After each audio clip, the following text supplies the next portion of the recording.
Sabe por que as pessoas não reconhecem o que você faz por elas? Porque a primeira vez que você faz algo a alguém, você gera a gratidão nessa pessoa. Na segunda vez que você fez ou deu algo, você gerou a antecipação. A pessoa imagina se irá receber de novo. E a terceira vez, você já gerou a expectativa.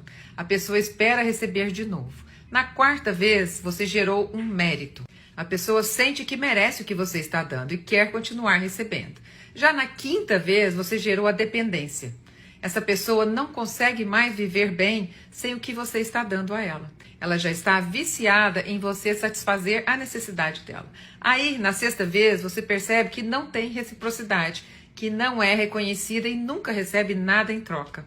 E para de dar. E aí a pessoa viciada que você criou fica inconformada, ressentida com você, porque para ela você está tirando dela o que ela tanto precisa. E